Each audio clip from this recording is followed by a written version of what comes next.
Hello and welcome to my presentation on emerging trends in education. The trend we're going to be looking at today is K-12 online learning. So you might be asking yourself, what is online learning?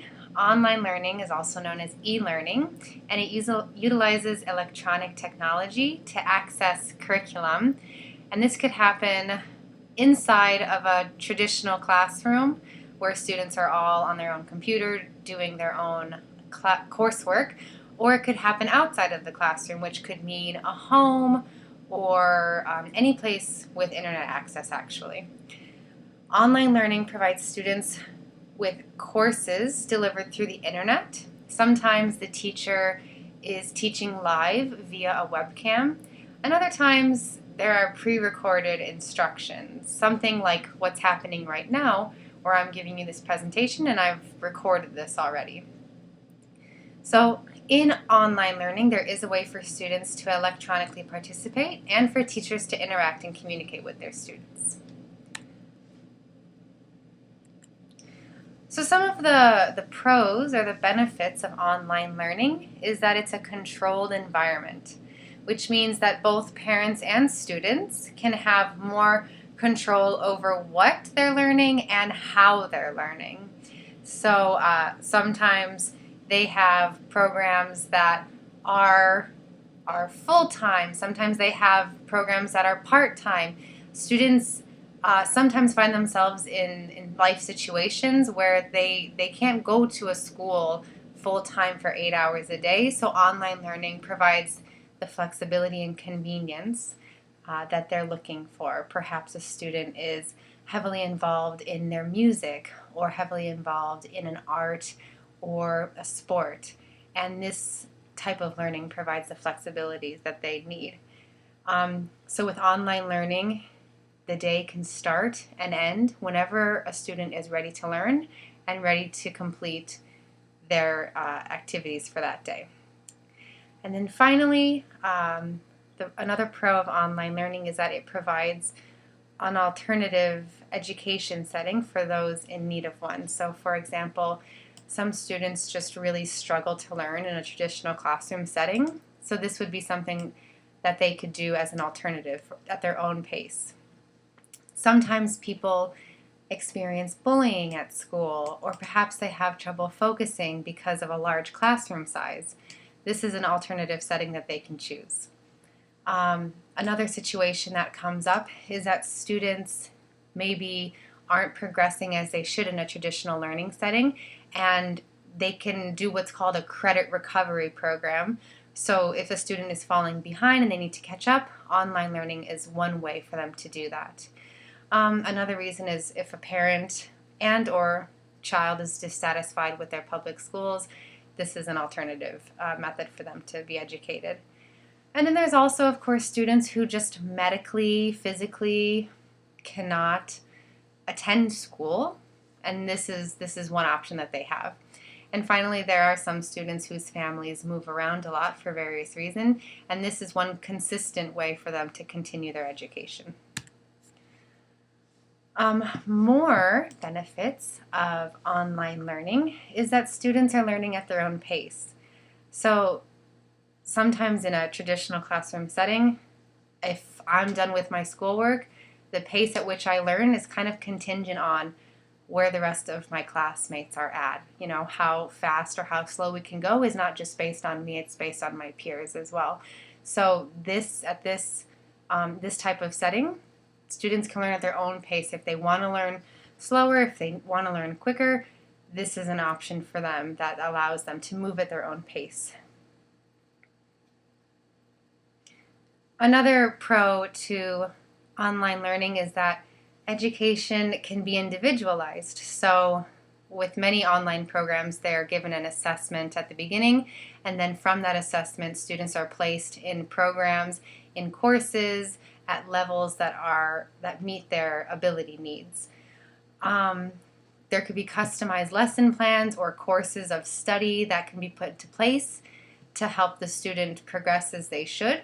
And then another benefit that individualizes education with online courses is that there could be AP classes or advanced classes offered, like in the sciences or math or language arts. There could be even foreign language courses or computer classes that students can get in online learning that perhaps their public schools don't offer.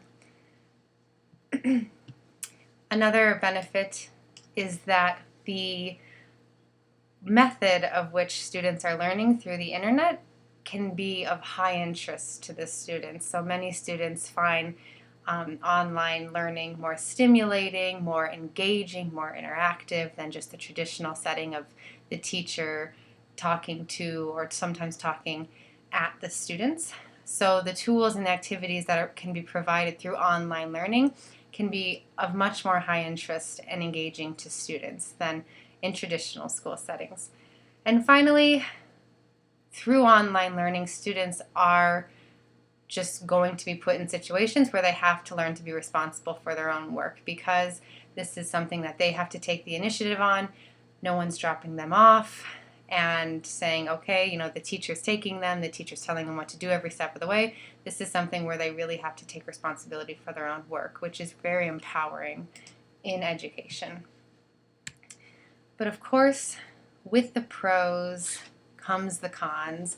So there are some downsides to online learning, one of which there is little to no opportunity for collaboration and learning from students' peers. So one of the huge benefits of traditional schools is that students are surrounded by their same-aged peers, and older and younger. They can learn from one another. They can collaborate together in their learning. They can learn from their peers how to act, how to complete certain assignments. And so that just doesn't happen as much with online learning because it's so individualized. And another con could be that because of this individualization, students can feel very isolated, just because in a traditional school there's so many social opportunities that just don't happen through online learning, which is another missed opportunity of online learning, is that the social situations just aren't there, because schools, public schools, are a place where children can interact and learn to cooperate with one another, and this is important for them to develop social skills that they can later use in life. So that's something that is missing from online learning. To continue, online learning is definitely going to be a difficult option for someone who doesn't have the motivation or the time management skills to learn on their own. So if someone is lacking motivation to learn, then online learning is going to be a big challenge for them that they're going to have to learn to overcome. Another drawback of online learning is that currently, because it's such a new trend, it's something that is just really popped up very recently, relatively speaking, in terms of education, is that there is a lack of conclusive research on how effective online courses are. And in some of the research that I've looked at, it's kind of all over the place, both with pros and with cons. For example, one study showed that teachers are not getting paid as much. Teachers aren't making as much money, therefore they're not as qualified. Another study showed that actually, this is from the National Education Policy Center, that a cyber school in the state of Arizona, my state, was outsourcing some of its essay grading to workers in India. So there's just perhaps more opportunities for people to get away with those types of things in online learning settings. Another piece of research that I read showed that actually a positive of online learning in a 2009 U.S. Department of Education meta-analysis showed that students in 44 out of 51 schools were performing higher than students who received face-to-face instruction on average. But even a few years later, in 2011, in a report by the Center for Research on Education Outcomes, it looked at 8 cyber charter schools and found that students were performing worse in reading and math than their peers in traditional schools. So I think right now the research is just kind of all over the place. Some is good, some is bad. But I think because there's not enough time, there's not been enough research. So this is something that isn't very helpful to know how effective online learning is. Another con is that it's difficult to verify for teachers if students are doing the work themselves, if they're receiving help from a parent or a peer or something like that. And then finally, teachers or students, if they need help with something or they need to get back to their student for grading or for questions, the response might not be very quick. So if a student is struggling in a lesson that they're learning and they need to ask their teacher a question, in some online learning settings, that response time isn't quick enough for them to really capture that learning. So considering all the pros and the cons of online learning, I thought about if our school should be for or against online learning. And it's my opinion that we should be for it. That online learning is just, it's part of our future, that technology in our education system is both the present and the future, that it's not something that we should resist, it's something that we should embrace and learn about as we go. And students are becoming more and more comfortable with technology.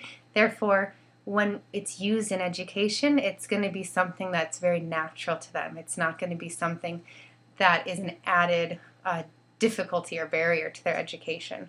And then in terms of what we went over, as a special education teacher, I think that the individualized learning portion of online learning is just a huge pro. It's a huge benefit because students, they're just at all different levels, and it makes so much sense for our education to be kind of tailored towards a certain, or towards a student's learning style and learning pace as well. So that's a huge benefit of online learning. For a public school or a charter school that has, a traditional setting where students come to school, a hybrid option might be the best. So perhaps there are a few courses that are available only on the computer, only online, where students can go into a computer lab or use tablets or use laptops in order to receive that education, and a teacher is there as a resource, as like a guide for the students. And then finally, I just think that, as I mentioned before, there's not enough research to dismiss this trend. There's not enough knowledge out there that says, no, this doesn't work, so we shouldn't adopt it. I think that there's still a lot to be learned about online education, and we can be a part of that learning. So here are my references where I got all my information from, and I hope that you enjoyed my presentation and you are more enlightened and inspired to adopt online learning into our school.